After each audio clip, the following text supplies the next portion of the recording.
അധ്യായം 3. പട്ടണങ്ങളിൽ വസിച്ചിരുന്ന ഇസ്രായേൽക്കാർ 7-ാം മാസത്തിൽ ഒറ്റക്കെട്ടായി ജെറുസലേമിൽ വന്നു. യോസാദാക്കിന്റെ പുത്രനായ യെശുവ സഹപുരോഹിതന്മാരോടും ഷയാൽത്തിയേലിന്റെ പുത്രൻ സെറുബാബേൽ തന്റെ സഹോദരന്മാരോടും കൂടെ ദൈവപുരുഷനായ മോശയുടെ നിയമത്തിൽ എഴുതിയിരിക്കുന്നതനുസരിച്ച് ദഹനബലി അർപ്പിക്കുന്നതിന് ഇസ്രായേലിന്റെ ദൈവത്തിന്റെ ബലിപീഠം പണിതു.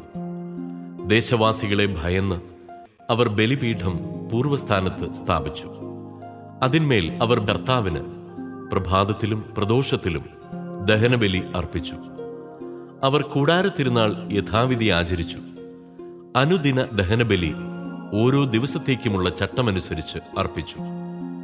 നിരന്തര ദഹനബലിയും അമാവാസിയിലെയും കർത്താവിന്റെ നിശ്ചിത തിരുനാളുകളിലെയും ദഹനബലികളും ഓരോരുത്തരുടെയും സ്വാഭീഷ്ട കാഴ്ചകളും അവർ കർത്താവിന് അർപ്പിച്ചു.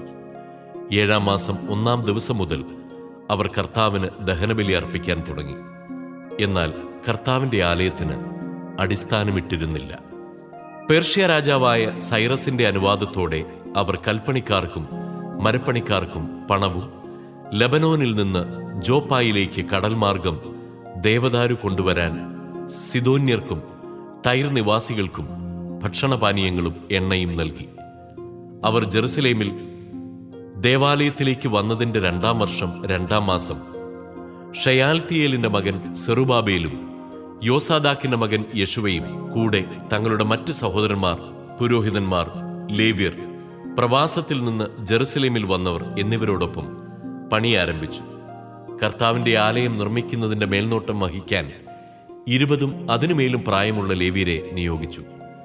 യെശുവയും പുത്രന്മാരും ചാർച്ചക്കാരും യൂദായുടെ മക്കളായ കദ്മിയേലും പുത്രന്മാരും ഹെനാദാദിന്റെ പുത്രന്മാരും ലേവ്യരും അവരുടെ പുത്രന്മാരും ചാർച്ചക്കാരും ചേർന്ന് മേൽനോട്ടം വഹിച്ചു. കർത്താവിന്റെ ഭവനത്തിന്റെ ശിലാസ്ഥാപനം ശില്പികൾ നിർവഹിച്ചപ്പോൾ ഇസ്രായേൽ രാജാവായ ദാവീദ് നിർദ്ദേശിച്ചിരുന്നതനുസരിച്ച് വിശുദ്ധ വസ്ത്രങ്ങൾ അണിഞ്ഞ പുരോഹിതന്മാർ കാഹളങ്ങളും ലേവ്യരായ ആസാഫിന്റെ പുത്രന്മാർ കൈത്താളങ്ങളുമായി കർത്താവിനെ സ്തുതിക്കാൻ മുൻപോട്ട് വന്നു. അവർ കർത്താവിനെ പുകഴ്ത്തുകയും അവിടുത്തേക്ക് നന്ദി പറയുകയും ചെയ്തുകൊണ്ട് സ്തുതിഗീതങ്ങൾ വചനപ്രതിവചനങ്ങളായി പാടി.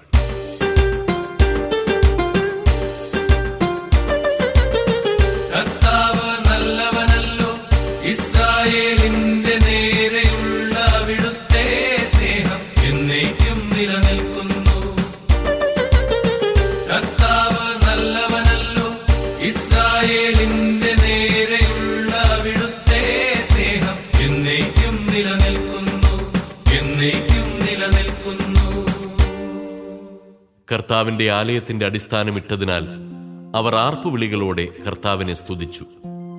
അനേകർ ആഹ്ലാദത്താൽ ആർത്തു വിളിച്ചെങ്കിലും ആദ്യത്തെ ആലയം കണ്ടിട്ടുള്ള പുരോഹിതന്മാരും ലേവ്യരും കുടുംബത്തലവന്മാരുമായ വൃദ്ധന്മാർ ആലയത്തിന് അടിസ്ഥാനമിടുന്നത് കണ്ട് ഉറക്കെ കരഞ്ഞു. സന്തോഷധ്വനികളും വിലാപസ്വരവും തമ്മിൽ വേർതിരിച്ചറിയാൻ കഴിഞ്ഞില്ല. ജനം ഉച്ചത്തിൽ അട്ടഹസിച്ചതിനാൽ ശബ്ദം വിദൂരത്തിൽ കേൾക്കാമായിരുന്നു.